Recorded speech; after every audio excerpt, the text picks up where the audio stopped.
wherever you are joining us. I know, Roger, you're in Sydney, aren't you? That's correct, yeah. So Shauna is going to record today so that we know life happens. We had over 55 people registered to join us today, but in case anyone can't make it, we will record this and we will save it on YouTube and send you all a link so that if you'd like to refer back to it in the future, you can do so. For those of you who aren't familiar with us and have joined us through other routes than the Queensland Gives social media channels, I'd just like to tell you a little bit about Queensland Gives. We are a charitable trust set up from 1997 by the then Premier of Queensland, Mike Ahern. At the time we were set up, we had $300,000, which he wanted to set up for the community in Queensland for perpetual giving.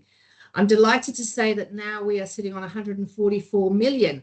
So due to the beauty of compound interest, we now have 144 million that we can distribute to charities and causes through distributions from their own sub-funds and also to those through our grant programs. Our current grant program for 2024 is open now, so you're welcome to apply for that. And we will also be running our philanthropy awards next year, which we hope again you will all be keen to nominate. I'm now going to ask Roger to tell us a little bit more about himself before we dive into our LinkedIn Masterclass. Thanks, Roger.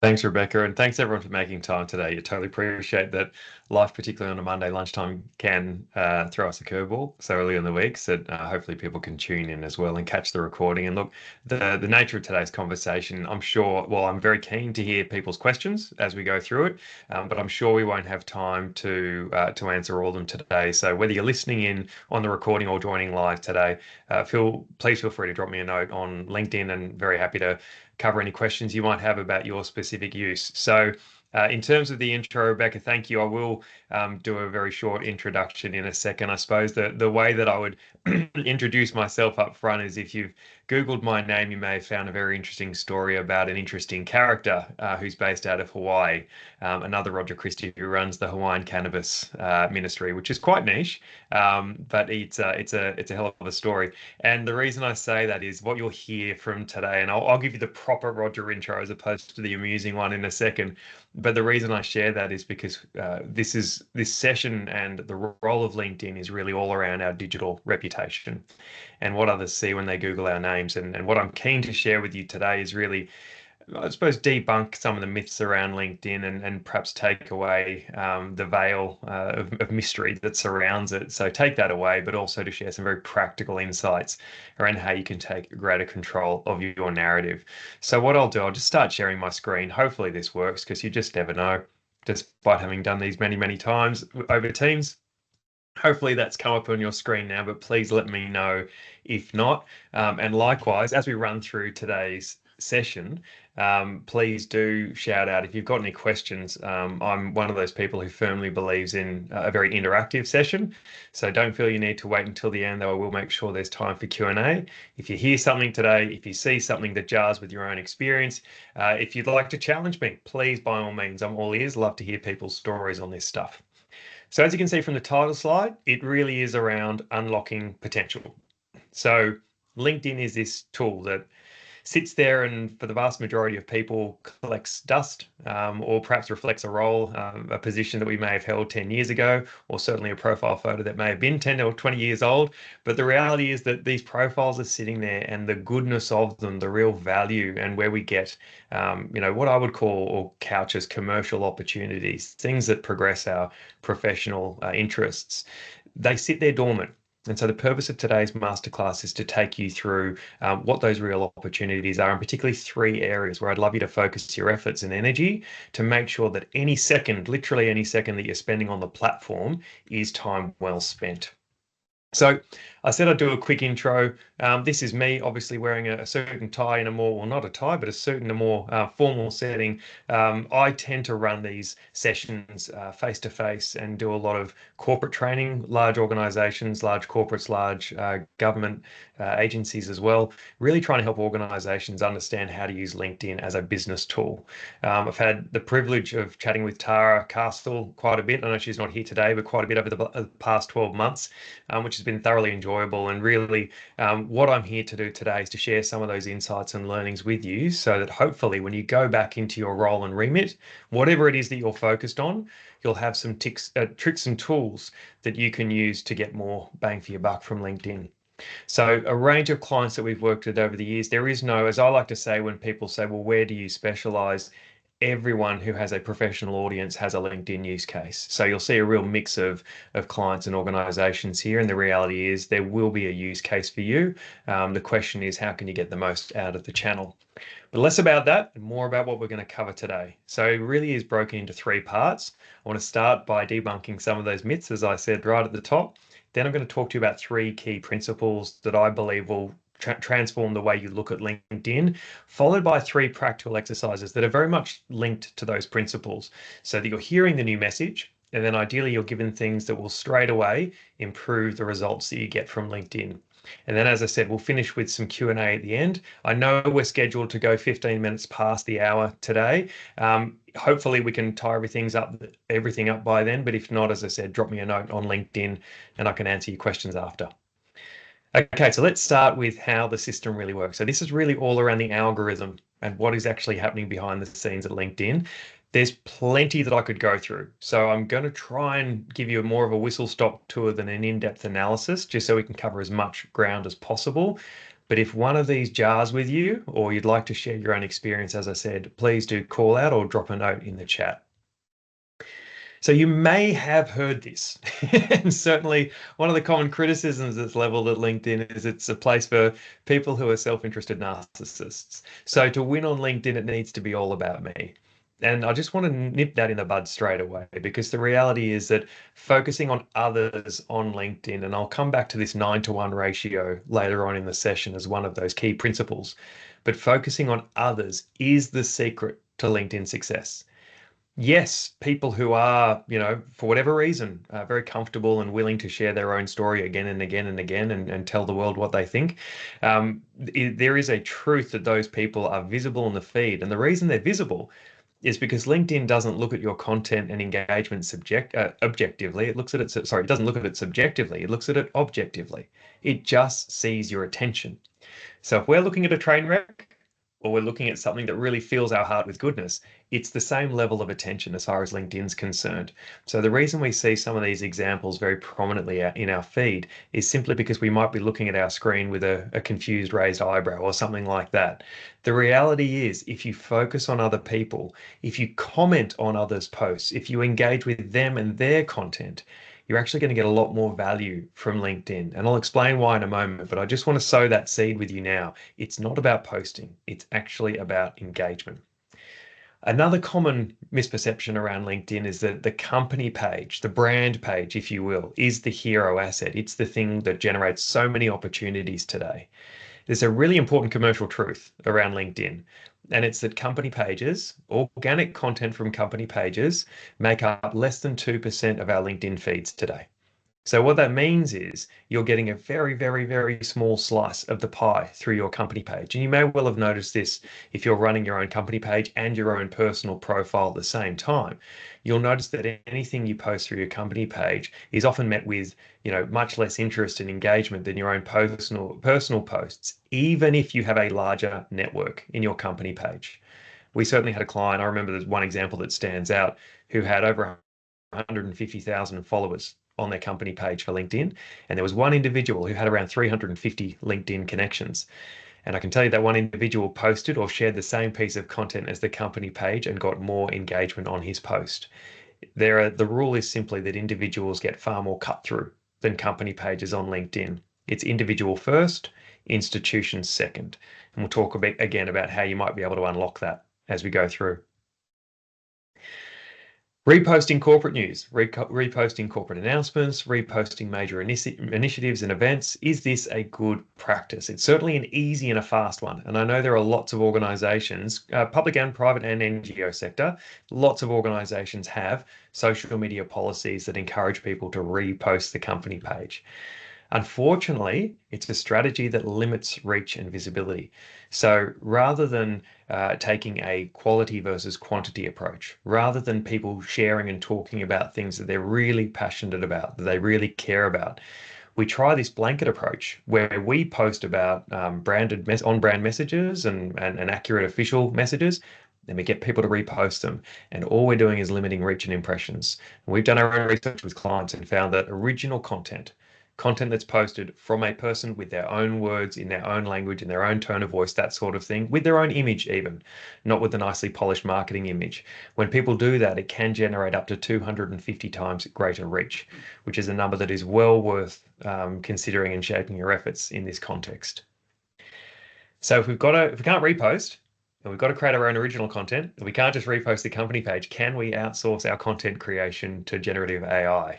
While the bots and the technology are certainly getting better, this is some research that was done out of the Netherlands, a fellow called Richard van der Blom last year, and he found that the generative AI content generated 30% less reach, 55% less engagement, and people were 60% less likely to click.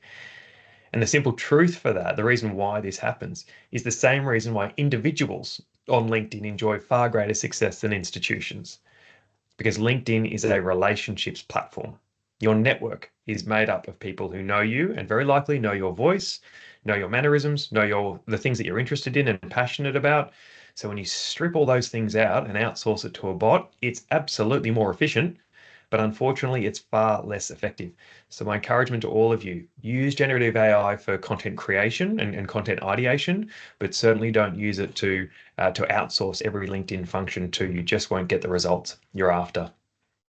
And something which I think is beautifully suited to this world and the domains that you're all working in, this idea of work versus personal, or work versus human, or corporate versus, human stories, personal stories.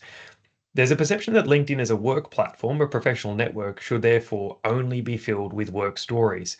Yet the reality is, in the research that we've done, and this is work that we did last year looking at over 100 senior public servants around the country, human stories, those stories that were shared with a personal lens on them, even if they had a kind of call to action that was work oriented, they generated 7.5 times better engagement from audiences than purely work stories, corporate announcements, things that you'd find in a media release or in a web article. When we share the human story, again, for the same reason that I was saying it's important to engage and share your own personal story versus reposting, when we engage our own personal stories, we allow our network to look into our lives. People who know us, trust us, are familiar with our context. So it makes sense then that when you share the human story, it generates far more engagement than when we strip out all the human stuff and we simply stick to the corporate script. Another little proof point there is around the power of selfies. Now, whether you use selfies or not, whether you feel comfortable with selfies, whether you hate them and would rather run a mile from them, whatever your opinion on them, the reality is that selfies generate 30% more cut through in the feed than other forms of imagery. So your nicely polished marketing, branded style image, the thing that might be a drone shot or something which is a whole group of people from, 30 meters away and you can't see any faces, it just looks like a room full of people. These things don't draw people in anywhere near as much as the humble selfie, even if it's not a good shot. As I'll share an example of that in a moment, actually, that brings that to life. The point is that people are interested in you. So you're not the hero of the story, but you certainly are a conduit to the message. And we've got to recognize that our networks are interested in us and they're connected with us, not the institution that we stand behind. So I don't know if this is another practice that you use, and maybe I'll touch on a couple more before I move on. And don't worry, I'll share this presentation in full so you can refer back to some of these examples, because we're definitely not going to have time to cover it all in the window we have today. But if this is a practice that you use in terms of tagging people in posts, and that means using the @ symbol in either yours or the company page posts, just a word of warning. If you tag people who don't respond, in other words, they don't reply, they don't react, they don't comment, they don't engage with the post, it can not only impact the performance of your post this time around, it has a constant erosion effect on the future performance of your content as well, because LinkedIn interprets that as you fishing for engagement. You tag someone, and when that person doesn't respond, it assumes that you're overreaching. It assumes that that person is not interested in your content, even if it's your boss, even if it's the CEO, even if it's someone who's a well-known partner and supporter of your organization. If that person doesn't reply, sadly, it impacts the immediate performance and the future performance of your content. So my advice to people is always only tag people who will respond, and certainly don't just finish your post with that kind of stock standard or arbitrary tagging of the whole team to let them know the post is there. The risk with that is if you tag the same people over and over again, you can trigger spam filters, and you can also be lumped in what LinkedIn calls a pod, which is a group of people who are artificially trying to manipulate the performance of their posts. When LinkedIn sees the same people tagged over and over again in posts, it actually puts an invisible ring, performance ring around your content and gradually tightens it so that eventually you're really just talking to the same people over and over again versus reaching into new audiences, which is where engagement with others and others' content is so powerful, as I mentioned earlier. And maybe if I can, I'll finish maybe a couple more here. This is an important one. You need to have thousands of connections to be effective. I just want to knock this on the head too. The reality is that it is far more about niche authority today than mass popularity. Is actually, and I've worked with several clients who have had 20,000 plus followers, some many more than that. And the reality is that they can get single digit figure engagement scores on their posts because it's very hard to engage an audience that is wildly diverse and different. So it's far better to be really focused on what it is that you know and what it is that you're passionate about and what it is that you're talking to build those deep relationships with like-minded people. Try to spread yourself too thinly, and it all falls down. And I'll show you an example of that later on. Very quickly, it doesn't take a lot of time to use LinkedIn every week. If it does, unfortunately, we might be focusing our efforts on the wrong areas. With 3 of the exercises I'm going to show you today, once you've taken those steps to have a clear purpose, update your profile, and update your network, once you've done that, it's literally 5 to 15 minutes a few times a week is all you need to be effective on LinkedIn. Why? Because if you're using that time intentionally, your LinkedIn feed in your smartphone will be full of the right people, full of the right faces and voices and stories. And so you're basically getting real-time intelligence from the people who matter most to you. And you then have the opportunity to directly engage with those people. You can react, you can write a comment, you can send them a private message and say, loved your post, reminded me of XYZ, we should catch up for a coffee. It's that relationship building opportunity that LinkedIn presents. Don't set time for posting. Set time for engagement. And speaking of, should you post at 10 a.m. on a Thursday because that's the very best time to post? Unfortunately, no. There is no secret time. Whatever you've read, I've even heard this from LinkedIn itself, there is no magic time to post. Because unfortunately, if you think about our own behaviors, we're all in different time zones. We're all in different markets. There's no guarantee that any audience, it doesn't matter how clear we are on them, is going to be logging in at 10 a.m. on Thursday to check and see what you've posted on LinkedIn. The reality is it's much more about having a clear post objective, what we're trying to achieve, and also making sure that we're engaging with our key audiences so that they're seeing our content in their feeds, in their own time when they choose to log into LinkedIn. And if you don't believe me on that one, just keep a track record of how many times you log in at 10 a.m. on a Thursday on your own LinkedIn profile to catch those well-meaning posts. And should we leave LinkedIn to the top dog? Is this one person's job? So this is the final thought I'd love to leave with you, and hopefully this feeds into where we go next. There is no truth to the idea that there should be one single figurehead, one single digital hero for LinkedIn. The strength and the opportunity is actually in diversity and depth, whether that's in levels of seniority or whether that's people from different backgrounds, whether that's people from different industry sectors. Everyone has a role to play. They may have different roles to play, but everyone has a role to play. And why that's powerful, particularly in this context, when we're talking about NFP and the role of engaging key audiences, whether it's attracting funding, whether it's just building industry partnerships and collaborations, it doesn't matter. Whether it's attracting talent. The reality is that having a diverse range of people who represent your key audiences, that is far more powerful than having one person who's seen as the sole authority. The trick is then about empowering and equipping people to use LinkedIn in their own way. So if you trust someone to walk into a meeting and to represent your organization, if you trust someone to go to a conference and represent your organization, it follows that with the right education, they should be trusted to turn up on LinkedIn and participate as themselves. And when they do that, whether they are the CEO, whether they are even the chair, whether they are a graduate and someone who's just joined the organization, whether they're a marketing coordinator, or whether they're someone who works in the IT team, it doesn't matter. Each of those people has a role to play because they will represent the communities and the stakeholders that you represent and that you serve. So it's important that we activate those voices and we allow them to engage their audiences in the way their audiences would expect, because that's what builds trust and credibility with other audiences. Okay. Hopefully that's been helpful. I don't know if that's debunked a few myths that or practices that you've had in your own lives. I'm very happy, as I said, to answer questions now, or please hold your questions until the Q&A and we'll make sure we get time for them at the end. But as I said, if you do have something that jars with your experience, feel free to call out. So I mentioned I was going to talk through 3 key principles and then 3 key practices. So the principles that I wanted to touch on right away reflect some of those learnings that I've just run through. And the first is this, that real people are the real heroes. Now, before I go into this one, and I will share some examples and numbers and things like that with you for each of these examples or each of these principles, before I go into this, I just want to be really clear around one kind of slight variation on this.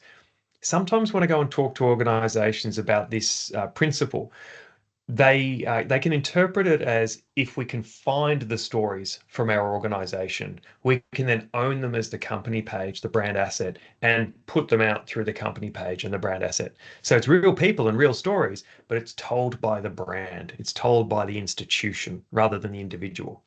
That's not the same, unfortunately, as what I'm talking about here on LinkedIn. So to some extent, that is effective, and it's certainly more effective than sharing generic branded imagery and branded content. Real stories are far better. But the most powerful strategy on for any organization on LinkedIn is sharing real people stories through those real people themselves, because they're the ones that have the networks and the trust and the relationships. And that's what we're trying to tap into here. So one example of that, and I'm just going to share one here and then I'll go to a client that I can reference in a lot more detail. I talked about the power of the selfie. Now, if anyone knows the key rules of selfies, one is you don't take a selfie looking up, you take a selfie looking down. So the reason I love including Bill here, and if you're not a selfie taker, you won't get that joke, but the reason I include Bill here is because he's not your digital native. He's obviously not someone who looks like your sneaker wearing social media specialist. He's someone who's sat within an engineering firm for decades, and he's an incredibly good user of LinkedIn. Why is he a good user of LinkedIn? Because he writes in his own words, because he uses imagery in this case. And I love this one. If you can see my cursor, this is from years ago, decades ago, and it just shows the journey from where he started his career to where he is today. But there's nothing manufactured here. It's simply his words, his stories, what he would reflect on. And in this particular case, that performance of the post, by the way, is not normal for Bill. If you can see that on your screens, it's around 2,500 reactions, let alone the tens, if not hundreds of thousands of impressions it generated. And this is simply about him leaving his office. Really, if you boil this down, this post is about them moving offices. But what a human and what a real person can do is they can tap into the stories, they can tap into the nostalgia, they can tap into the context that an organization can't. Because as you can see through the comments here, Steve's having a good old laugh, and I don't know how many people know Sydney that well, but the Oaks is a well-known pub in our North Shore, and they're having a bit of a joke about it. And where the connection, where the goodwill comes from, is this interaction in a publicly visible and searchable environment. If I carry on, you can see some of the other comments. People are still having jokes about this. Rumor there was a secret tunnel from the office into the Oaks beer garden. We all have these little folklores and little myths that exist around our organizations. This is the character. This is the goodwill. This is the stuff that, through the 84 comments that came off the back of Bill's post, this, as you can imagine, spread like wildfire into the networks of engineering fraternity. So people who knew Oricon and people who knew Bill, but people who didn't, and people who were suddenly exposed to the brand for the first time. And yet another example of someone who, as a university student, was employed by his original employer way back in the day, and they've gone on to actually come and join the Oricon group all these years down the track. These are these stories of goodwill that you just simply cannot manufacture and you cannot recreate from a brand. These are human stories, real people. And this is another example. So this is a client of ours, and I've actually just finished running a webinar series where I talked to the talent acquisition lead at UniSuper last week. And in that webinar series, we talked about the power of real human stories and human voices and human faces rather than the dry corporate script. And if you look at this slide, and the intent of this slide is simply to show the breadth of faces and stories and the diversity of the people, but also the interest that they have. And none of them follow the same pattern. None of them follow the same, it's a real privilege to work for UniSuper formula. All they're doing is sharing their real story in their own way. And this is backed up by the comments that they do as well. Different levels of seniority, different levels of experience, different roles and job titles. And you can see the breadth of talent and interest in things that reflect the culture of the organization. These personal stories and personal attributes, as I was saying before, with the human stories, these are the things that drive engagement with audiences. If you've got to a senior role, if you're a specialist at what you do, it goes without saying you're probably competent.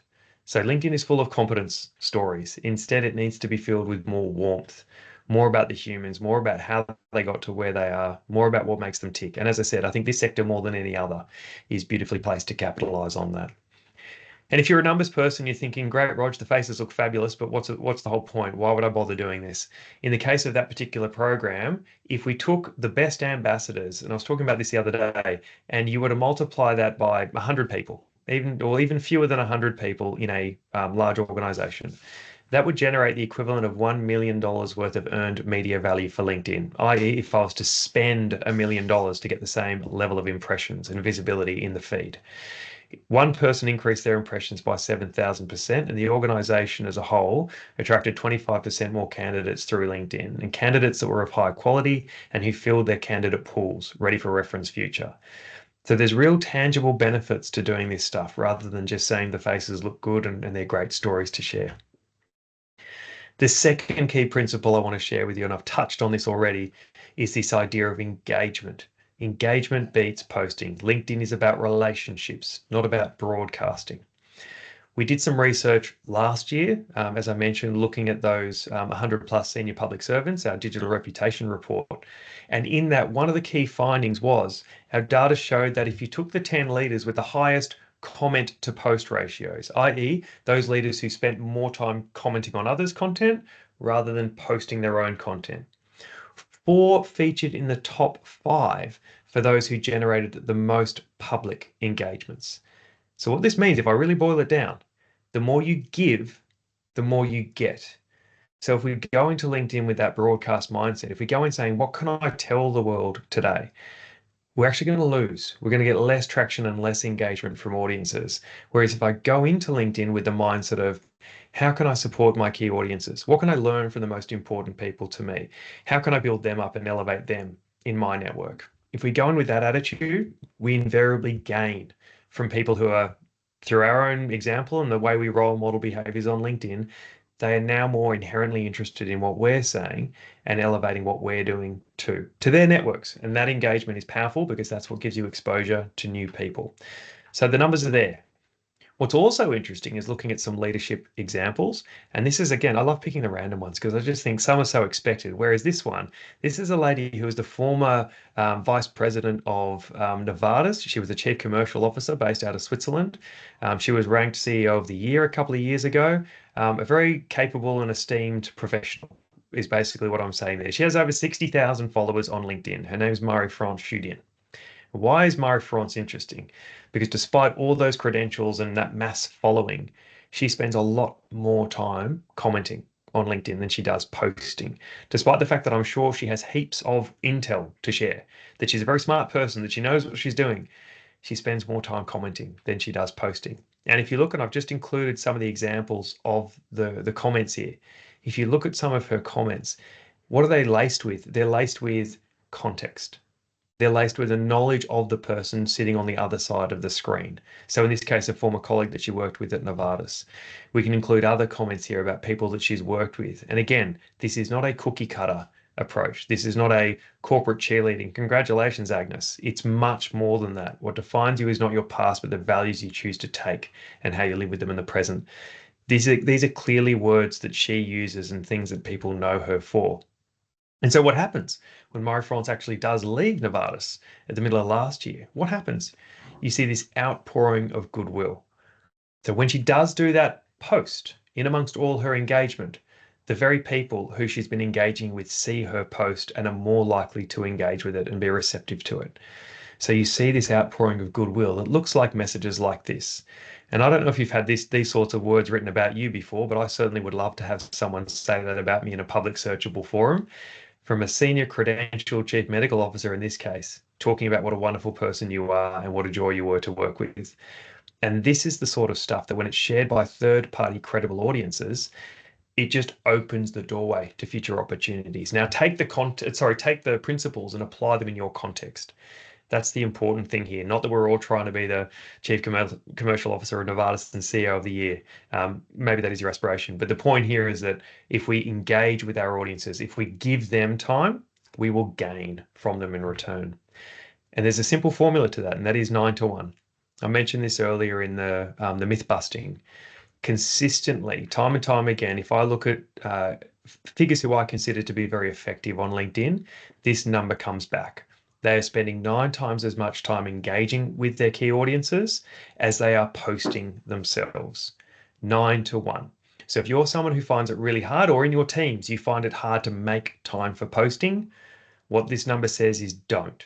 It says don't spend time posting. It says spend time engaging. If you literally set that time, maybe it's 3 times a week, those 5 to 15-minute windows, 3 times a week to listen to your key audiences and to engage with them, inherently you will find things and you will learn things that give you ammunition to post.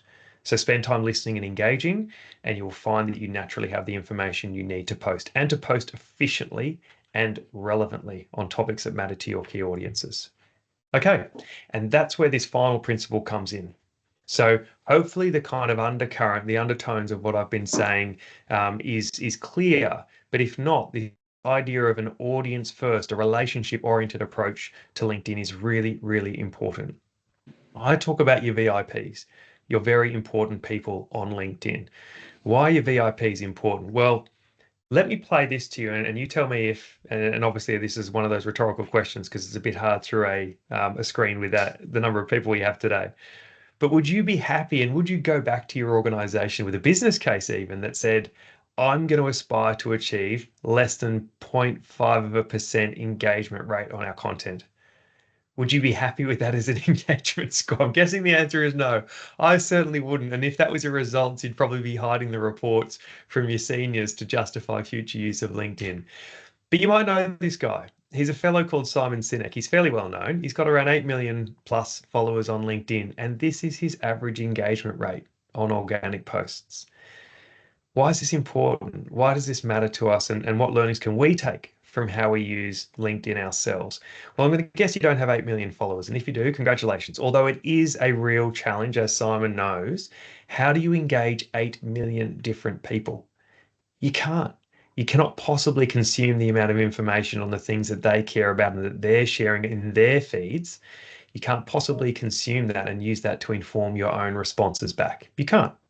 So even if you are a well-known, in this case, industry personality, what do you call Simon? He wears so many different hats, but a ultra influencer in this case, it is still incredibly hard to engage and retain that connection with your audiences.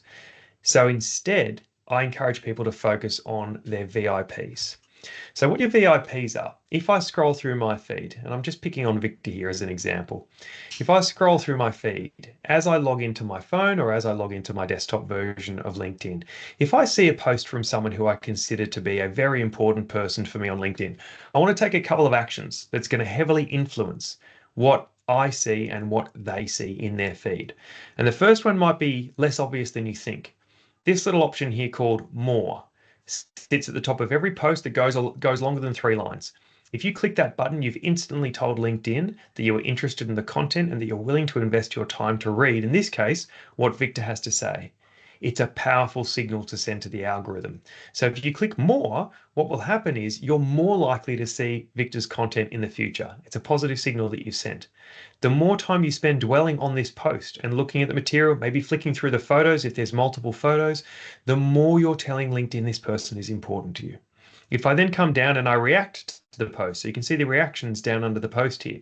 If I click thumbs up or celebrate or love heart emoji, as these people have done down here, that's sending a positive signal to LinkedIn. Your comments would send a positive signal to LinkedIn. And if I drop Victor a private message and say, Victor, great post, loved it, completely agree, governments need more of a product mindset focused, whatever it might be that adds value as a private message, I'm sending a very powerful signal to LinkedIn that this person matters to me. All these things are positive signals that will reinforce the prominence, the elevation of your VIPs in your LinkedIn feed. So if you have the habit of going through LinkedIn and either mindlessly scrolling or engaging with everyone and feeling like you're spreading yourself too thinly, the concept of a VIP is a really important one to hear today. And I'm going to show you a practical exercise on how to do that shortly. Okay. So the last thing here, just remember that reactions, comments, private messages, and also connection requests will impact who you see in your feed. And I don't even know if you've done this yourself recently. If you write a comment on someone's post or you recently connected with them, you go back to your LinkedIn feed and all of a sudden there's their smiling face at the top of your feed. The algorithm is taking these cues from us all the time. But the last message I want to reinforce is even just looking at their content and giving them your attention means that you're more likely to see their content in your feed next time. LinkedIn doesn't care for the context. As I was saying, it's not taking subjective cues. It is looking at this objectively and saying, Roger is spending time and attention looking at Victor's post. Therefore, I will make sure he sees more of his content next time. Why? Because LinkedIn's a commercial entity and it's making money based on our attention. So it's as simple as that. If we know the rules of the game, we can use them to our advantage.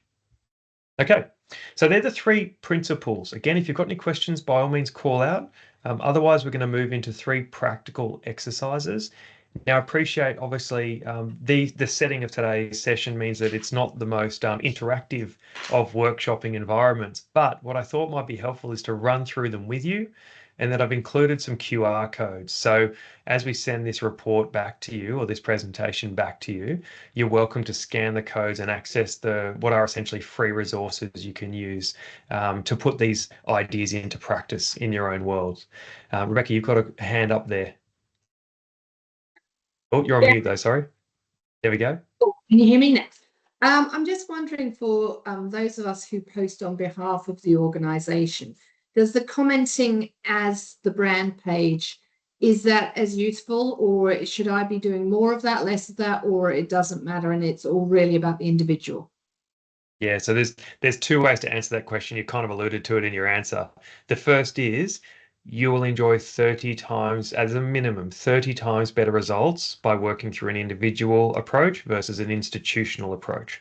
So if we take that as accepted and we go that, so therefore it is worth investing far more time and energy into individuals than institutions, put that to a side for a moment. And now let's answer, because that's a given.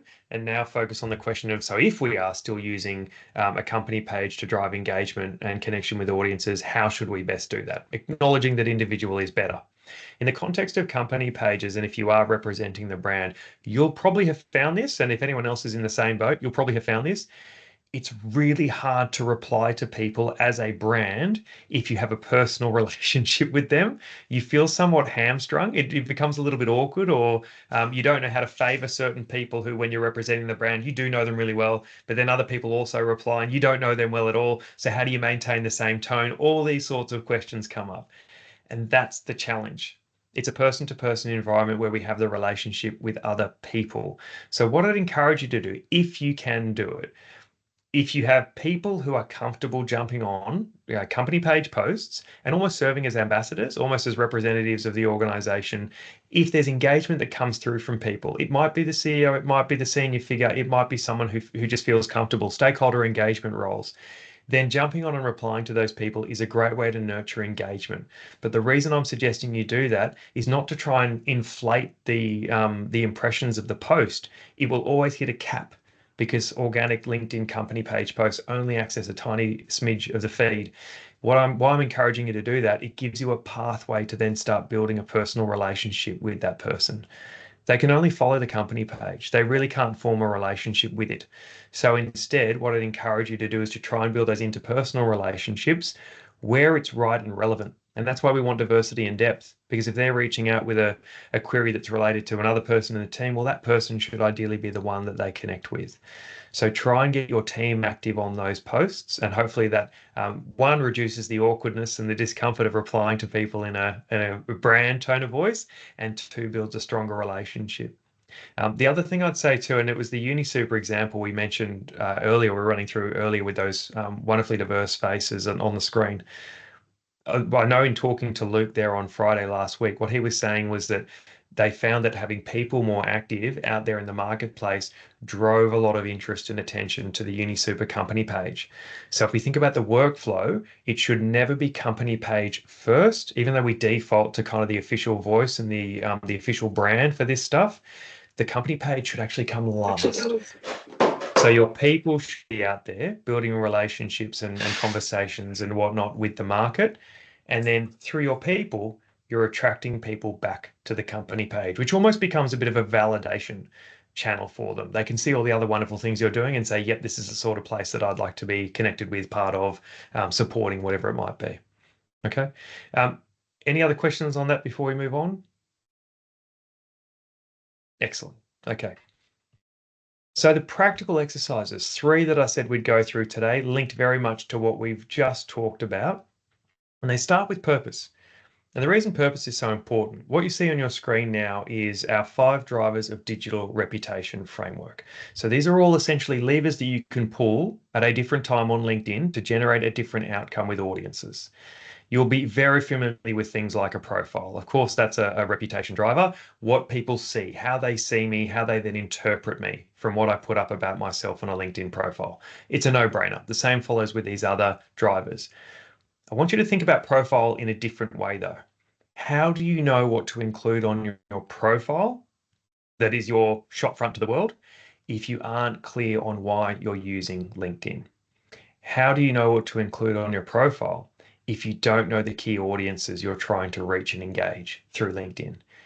You'd write a very different spiel, a very different about section. You'd probably include very different visual assets with different audiences on LinkedIn. So the reason I focus here first and talk about the importance of purpose is that it is the driver that influences the other 4. With a clear purpose and knowing why you're using LinkedIn, and you as an organization and you as an individual, why you're using LinkedIn, you can then go and create a profile that reflects your key audiences and captures your best elements. You can go and tune into conversations on your LinkedIn feed based on who is relevant to you. You can participate in conversations, post, comment, send private messages, and avoid conversations when you know what patch you're supposed to be sticking to. All these things come from having a very clear purpose. Yet all too often on LinkedIn, we just jump in and we start creating stuff because we feel we have to. We feel a need to kind of keep up. So the framework that we use and what I'm going to recommend you all use in your own time, we'll talk about it quickly now, but as I said, there's a QR code there for you to use in your time, is our purpose pyramid framework. It covers goals, audiences, and passions. And why these 3 things are important: when you cover your goals, audiences, and passions, and you set that framework right up front before you get into LinkedIn, if you have clear goals, that intersection between corporate and individual or personal ambitions, when you set clear goals, everything that you do on LinkedIn is going to be meaningful. It's contributing towards an end target. But we don't just want to be robots who are spouting corporate information, because we know that doesn't work from what we've just seen in the data. So where audience is important is suddenly by knowing who they are and by knowing what matters to them in return, suddenly everything that we say and do is relevant, because we're focusing on the key audiences rather than trying to focus on everyone or not being clear on who our key audiences are and trying to appeal to too many people. Everything that we do and say becomes relevant. And then finally, making sure that we differentiate in the marketplace. And it is a crowded marketplace. Even on LinkedIn, there's now more than 1 billion people globally who have individual profiles. It's a big audience. And we know it is getting harder and harder and harder through both mainstream and industry trade to get cut through to those audiences. So how do we stand out and differentiate? Through our passions. When our passions are clear and when they reflect who we are as individuals offline and online, everything that we say becomes authentic. And people know I actually recognize Roger's tone of voice. I recognize that that's him talking, as opposed to that's been created by Gen AI or that's someone else ghostwriting on his behalf. And that's where we lose all that trust, equity, and goodwill. So that's why we use this purpose pyramid to help you get clear goals, clear audiences, and are very clear on your passions. This is the framework and what it looks like. And as I said, you'll get a copy of this if you choose to go further with this particular framework. There's some prompting notes here about what to do and how to do it. But I kid you not, if you spend time, 15 minutes, sitting and writing, what are my goals, audiences, and passions for LinkedIn, you will find your whole experience of LinkedIn transforms, because this isn't just about what your profile looks like. It's also about what topics of conversation you have. It's also about the people that you need in your network to thrive, to succeed, both individually and corporately. So this is going to inform a lot of the things that you do and don't do in the future on LinkedIn. It will save you time as well. So I'd strongly encourage you to have a look at that. And really what it boils down to is asking these three questions.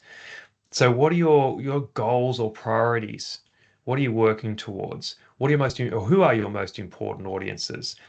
What do they care about importantly? It's not just what you want to tell them. What do they care about, and where can you add value in their world? And finally, what are you most passionate about? What do others know you for? Now, this may very much align from a cause-based marketing perspective. It may align with the organization you represent, but it may also be other things, and that's okay. It's what people know you for. You might remember the UniSuper slide earlier. There was a photo there with a guy wearing a bike helmet. His name's Dennis. He's mad on his cycling. He's got a very big community in that, despite the fact that he works in risk, completely different technical and social interests. And that's okay. Bring them to the table if you feel comfortable talking about them in a professional setting, because those personal things, those warmth factors, are the things that will help you form connection with audiences. And that leads to commercial conversations. So there's the QR code, as I mentioned. If you'd like to have a look at that, I will send you that afterwards in this pack. You can download the template and go through it in your own time. The second practical activity. So importantly, please do these in order. If you are going to do them, please do them in order. There's no point optimizing your profile if you haven't spent time working out what are my goals, audiences, and passions, because otherwise you're going to come back and rewrite your profile, I promise you. So when we talk about your LinkedIn profile, and this is just mine as an example, and this is a little bit dated now, but the intent is to show you all the different features and functionality that influence people's perceptions of you on your profile. We don't tend to think about it, but you can imagine if I turn up on my LinkedIn profile and I don't see a profile photo, immediately that's a barrier to connection. Because I don't know if this is the real Roger Christie, the person that I just met or saw speak, or someone suggested I go and chat to. It could be the Hawaiian Roger Christie, the bloke who's running the cannabis ministry in Hawaii. So if you don't have a profile photo, your anonymity is not going to help you. And do make sure that your profile photo is publicly visible beyond your first network. I see that so often. The banner image, this little image that sits behind your profile photo, the intent of this is to reflect things that you stand for, things that you represent, not necessarily just the brand logo, not necessarily just the product that you're representing or the service you're representing. The idea here is give people more. Give them something that piques their curiosity and is likely to start a constructive conversation with them. In my case, and each to their own, it's all about my socks. I'm just a big fan of them. Each to their own. Not everyone needs to include their fun socks in there, but it's something that I find is often a great conversation starter with people. And then as we come through the profile here, harnessing things like your headline, using those words to talk directly through the screen to your key audiences, because your profile photo, name, and headline are the three things they will see in search. If that jumps through the screen and grabs them and compels them to reach out, job done. The next thing down here is featured content. You may not know that this exists on your profile. It's open to everyone who has a LinkedIn profile. This is not a premium feature. Featured content allows you to point people to 3 hero assets on your profile. What are the 3 things that you'd like people to see? And they can change. They are dynamic. You can reorder them. You can remove them. You can add them back up. You can include LinkedIn posts. You can include links to offsite, other digital assets. All these things shape, influence, positive first impressions from audiences who are coming and looking at your profile. So the question I'd ask you is, how is your profile doing today? Does it reflect the best attributes, the best characteristics of you and who you are and what you stand for? When you think about your purpose pyramid, is your profile a fair representation of that together? Even simple things like an about section that's written in the first person versus third person, like a website, or depersonalized altogether, or dormant and missing altogether. Your about section is the one place on the internet that you have complete control over to share people your narrative, your own personal professional narrative. Why do you do what you do and what do you stand for? So harness these assets. They're there for you to use.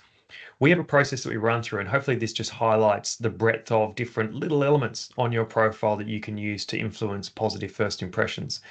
You've got a banner image and a profile photo, as I was talking about. You've got contact details where you can include a link to your corporate website or a link to a campaign page if that's appropriate.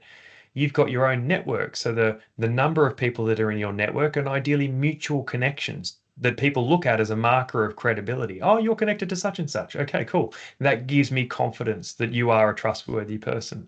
You've got your about and featured sections, which I just touched on.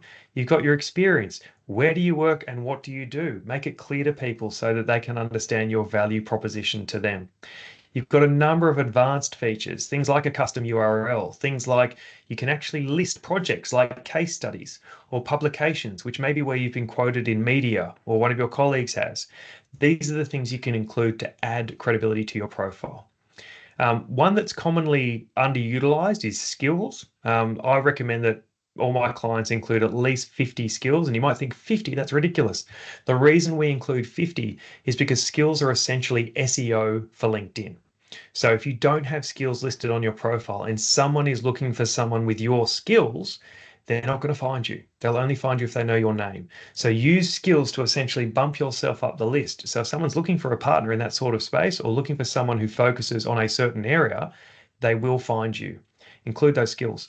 And last but not least here, privacy and settings. Please do spend some time looking in the back end of your LinkedIn settings and privacy to understand what notifications you have switched on, how visible your profile is, even if, for example, you are providing content through your own efforts to train LinkedIn's content, generative content models. It's important to look at this stuff because it does shape your LinkedIn experience and it does shape the experience of others too. For example, there's a toggle there which is called connections. If you leave it on, it means your whole network is exposed to everyone else in your network. If you switch it off, they won't see others in your networks. So if you're going to protect the integrity of your own network, my advice is to always have that switched off. That's connections in the visibility backend settings of LinkedIn. So there's little things like that that are going to be helpful for you and improve your experience.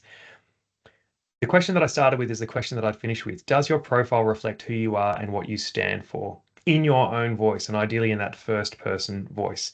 Are you using all the profile features that I've just run through, visual and text, to inform positive first impressions?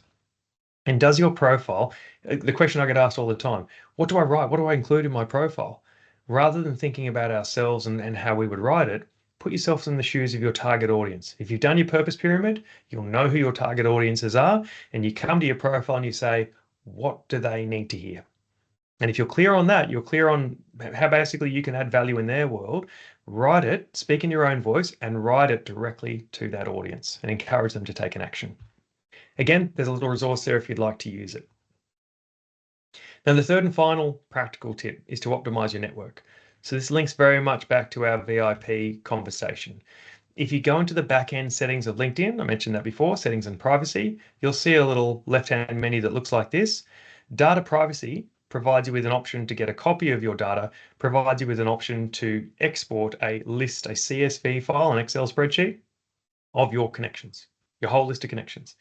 I recommend you do that if you've never done it before as a way to, one, see who's in your network. Is actually a helpful refresher to go, oh, wow, that person's there. Oh, and that person's not is also equally helpful. But if you go through that with a VIP lens on it, all of a sudden what you can do is you identify the top 20 or 30 people in your universe, in your LinkedIn universe, those that are most important to you. And as you do that, you'll suddenly focus your LinkedIn efforts on these key people, these VIPs. You're not trying to consume information from potentially several thousand people. You're focusing your efforts on the 20 to 30 most important people. Because through these 20 or 30 people, they're the ones who are going to give you direct opportunities. They're the ones that are going to advocate and refer or amplify. They're the ones who are going to open doors to new people and new relationships. So by focusing on those 20 or 30, you'll make your time far more efficient and you'll tell the LinkedIn algorithm, importantly, what information matters most to you. And so your whole experience is going to improve. You can also do this manually. I used the example of Victor before in the feed. As you're scrolling through your feed, as I said, remember you can take all these actions on a post, as I've done here and highlighted here, the reactions, comments, and so on. But importantly, you can also remove content from your feed. So if there's someone in your feed who you keep seeing and you just don't want to see them anymore for any reason whatsoever, I'll leave you to decide why. If you click those three dots at the top right of their post, you have an option to unfollow that person. Don't worry, they won't be notified. It won't say Roger's unfollowed you because he's fed up with your content. They won't be told. And you then have an option also to remove the connection afterwards if you've decided that for whatever reason, that person is no longer relevant in your network altogether. But if you click unfollow, you won't see their content. If you click remove connection, you won't see them at all. They'll be moved to a second degree connection. And they'll probably only find out when they try to message you and can't. So don't worry, there's no notifications going to these people. Okay. Putting all this together, and hopefully this is the final little piece, and then if we have time for questions, great. Putting all this together, what I'd like you to do, and perhaps a workflow to think through over the next little while, is how to identify and confirm your key audiences. Use your purpose pyramid, identify your VIPs, search for them on LinkedIn and engage with them, so on. Assess these people and see if there's an opportunity for you to connect. If you've got a major campaign launching and you need to engage with these people sooner rather than later, the sooner you start this identification process, the better. If not, if it's a more always on thing, you can do this in your own time. But look at their profiles and see if there's an opportunity to engage. Decide whether to take an action, hold, follow, engage, or connect. Choose an appropriate action based on your relationship to that person and whether they've given you some kind of stimulus for engagement. Something that they've written or posted about gives you an opportunity to reply and say, hey, I'd love to connect. At the very least, on their profile, what you'll see is a bell icon. Once you've connected or followed anyone, click that bell icon and it means you won't miss a single notification from that person. It's a really powerful little tool. And then engagement, as I was saying before, continue to engage and monitor their activities, focusing your efforts on those 20 or 30 key people.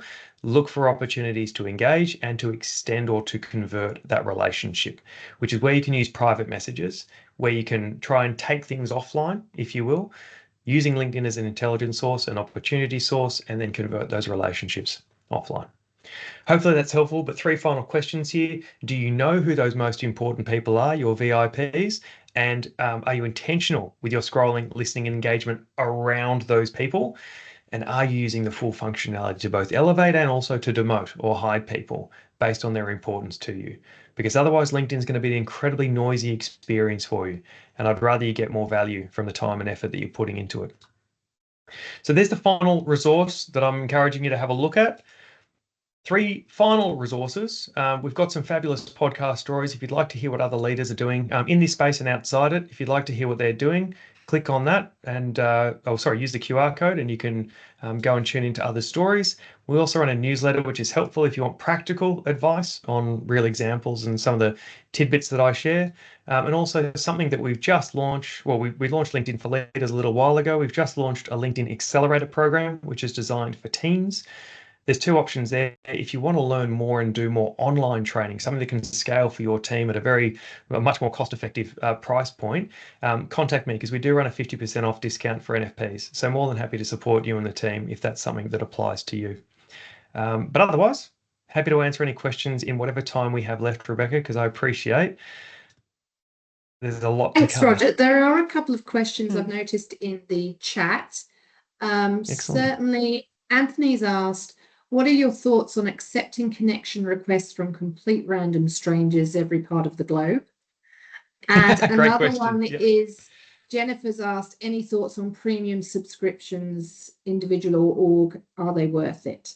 So those would be 2 great questions.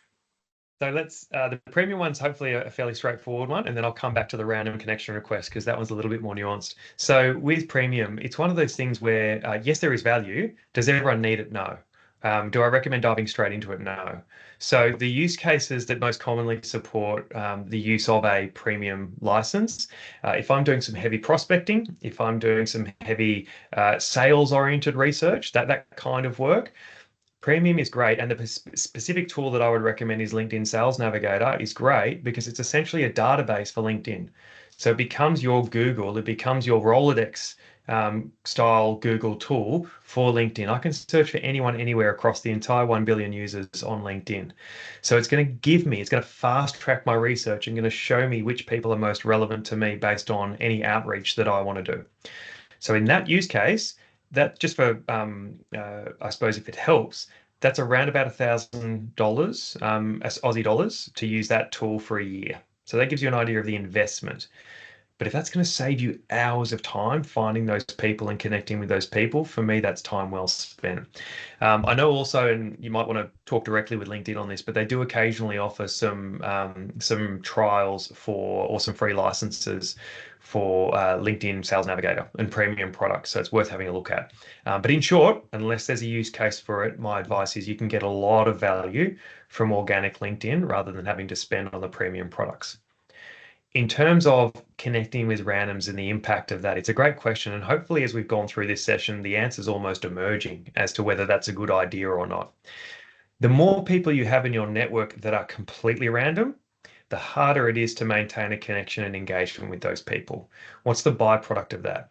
Every time you log into LinkedIn, you see random noise. That's less valuable for you. It's a waste of your time. Every time they log into LinkedIn, they see you, but if they're not that interested in you because there really was no other connection prior to that moment, they're less likely to engage with your content.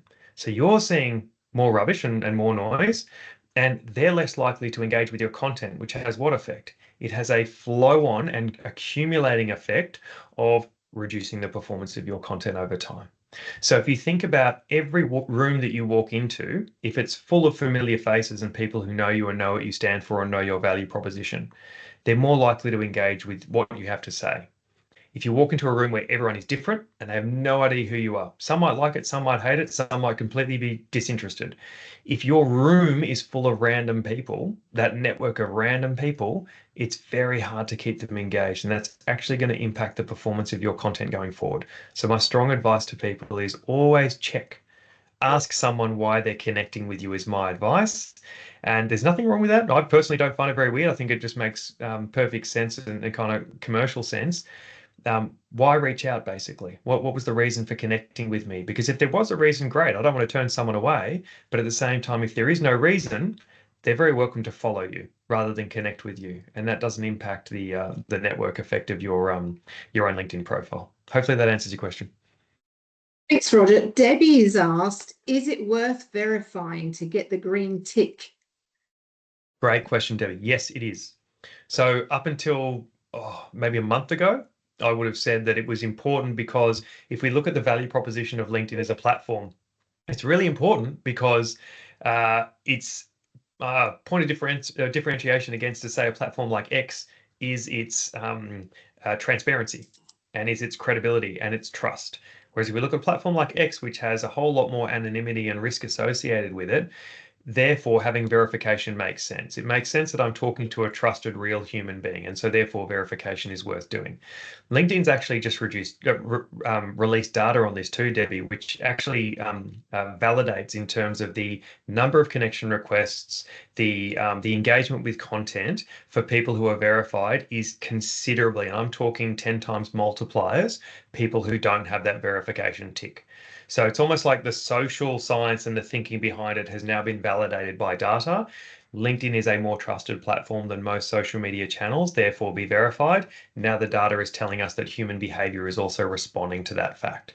And so people are more likely to connect with you, more likely to engage with you if you are a verified individual. Okay. Just on that point, sorry if I can just add one more bit, sorry, Rebecca, before we move on to the next question. With verification, the roadblock to verification, if you've tried to do this yourself, is sometimes it asks you for a work email, and that's fine. It's a quick process and away you go. Sometimes it asks you for your passport. So don't think that that's LinkedIn trying to be dodgy and take your data. Make sure, obviously, you're in the official environment when you are going through the process of verification. But it uses a third-party application called Persona. It is legitimate. It's not a dodgy one. It is a legitimate third-party app that's designed to validate your identity. So if you feel uncomfortable doing that, there's some FAQs on LinkedIn's help page as to how and why they do it. But rest assured that it is a little bit challenging, but it is something that is the standard practice for identity verification. Thank you. And I think this is the last question, unless this is probably final question time for anyone that does want to have any other questions. But Anthony's also asked, LinkedIn had a feature a few years ago where top employees of an organization were ranked. Does this still exist? No. So if I think what Anthony might be referring to is the Elevate product. I could be wrong, Anthony. So the that whole product suite, really, the functionality was stripped out. There are, if the question is really around how can I measure and how can I see the effectiveness of my team on LinkedIn, LinkedIn no longer provides that functionality. There is a tool called Shield, which is a company based out of Denmark, and they do provide those kind of analytics across team analytics, so you can see the performance of your people. What I would say about that is just being wary that the metrics are helpful. The metrics are good indicators, and they can tell you when things are performing well and when things aren't performing well, and they can benchmark against colleagues. The risk with that is you've got to know the culture of your organization. Is this an organization that will respond well to the idea of competitive benchmarking and so on, or not? And also, what is a fair measure? Because at the end of the day, LinkedIn vanity metrics are just LinkedIn vanity metrics. The impressions of my post, I can have a post that reaches 100,000 people that doesn't generate one sales conversation or one lead. Whereas I can do a direct message or a private message that goes to one person and generates a lead. So in that case, the kind of return on effort is I'm banking on the one private message every time. That's not going to be picked up in these analytics tools because they're only publicly available information. So if measurement is the question, what I'd suggest, and again, I'm perhaps putting words in your mouth here, Anthony, so I'm just going with that idea of measurement. If that's something that you're talking about or others on the call today are talking about and wondering about, my strong advice to you is start with the objectives of the organization. What are we trying to achieve? Work out where LinkedIn plays a role and then work out how best to measure it rather than using whatever analytics tools LinkedIn has available for you. There's plenty of ways to kind of slice and dice that information. Thank you so much, Roger. I think that's about all the questions. You've got time to do a quick question if you want to. Steph, Oh, yeah. hello, Steph. Would you like to Hi, ask a Beck. question? Hi. Of course I would. Of course. Sorry. And I was bouncing off Jennifer's comment before about the premium LinkedIn. When and I can see you've got a kind of top voice and you see people with top contributor. When you get prompted to ask a question, like answer a set of questions, I can't even think what the terminology is, but it prompts you to give an answer to an article. Contributor response. Thank you. What's the value out of that? Because sometimes I've gone in to do that and I'm like, oh, am I really even saying anything different to the 12 other responses that are already there? Yeah. So it's a good question, Steph, and I think the whole dynamic of that feature is worth exploring. The first and most important thing is it's being decommissioned. So this whole idea of that, so all that time you didn't waste was time well spent. The nature of that was what LinkedIn was trying to do was collate expertise from people. So I get exactly why they did it, and these essentially they were AI prompted or AI generated articles that were then co-authored by experts. So they would add their 2 cents to that particular topic, so that you would get essentially a well-rounded view of, I don't know, let's pick a thing. How do I write an effective media release? Well, I would include X, Y, Z. So you get these kind of blending of machine and human intel. So what they found, though, is that people were essentially gamifying it. People were spending an awful lot of time responding to those prompts, as you were saying, to get a contributor badge. I don't know why LinkedIn did what they did. My assumption would be, reading the tea leaves, that's why they've gone, you know what, this isn't actually super helpful because we're getting a whole lot of random responses that are either duplicate or whatnot. And so they've actually, decommissioned that particular piece of functionality. So you may well be prompted in the short term. You won't be prompted for very long. There's a difference between the contributor badge and the blue top voice badge. One is the contributor one you can earn through effort, which is what you're describing there. So by responding to numerous articles. The top voice one is something that LinkedIn gives. It is a black box. There is no logic or known process behind it. So you can't request one, you can't make an effort to get one. My advice, if I don't think that would be anyone's aspiration, but my advice is it's more about sticking to your niche area of expertise and just contributing to conversations and being part of those conversations. And invariably one day you'll wake up and LinkedIn will say, hey, congratulations, you're a top voice. It does add a little bit of authority. It does add a little bit of extra reach, but it's not going to change the world. So it's far better to have a strategy which is about knowing your key audience and focusing on your key audience. And if it's a benefit along the way, great. But at the very worst, you're then surrounded by the right and relevant people and getting a lot of information and intel from them. So yeah, don't worry too much about those extra distractions that LinkedIn provides. And the other one that's a common one, just while we're talking about that, is if you ever get prompted to repost a comment that you make on a LinkedIn post, please don't do it, because it doesn't work. It's not going to help you. It's not a good use of your time. The best thing you can do is know your VIPs, focus on your VIPs, communicate and comment and private message your VIPs rather than worrying about reposting your comments. It's just not a good use of time. Okay. Thank you so much. Thanks, Steph, for your contribution. And thank you to everyone who has joined us today. I know Roger's said from the very beginning, he's very happy to connect with people. So I'm pretty sure you can find him on LinkedIn quite easily. We will share, we'll send a wrap-up email via Humanitics where you registered, and we will save a link of this video. It might take you a day or so to get that organised and up on YouTube, but we'll share that with you. And by all means, I'm sure Roger's very happy for us to share his email for any further questions. But thank you all for joining us. Do please remember that the 2025 grant round is still open. It closes on December 13th. So we would encourage you all to please jump on board to make your short and sweet application. And also please tell people about it. By all means, make a post about it and tell people why you're applying for a grant and what it means to you. And if we've had an impact on your not-for-profit, we would love to have those sort of posts be shared about Queensland Gives. Thank you, Roger. It's been a real mine of information. I've learnt heaps. So thank you so much. No worries at all. Thanks for your time today, and best of luck with the grants too. Thanks, Rebecca. Thank you. Bye, everyone. Cheers. Bye. Thank you. Bye. Thank you.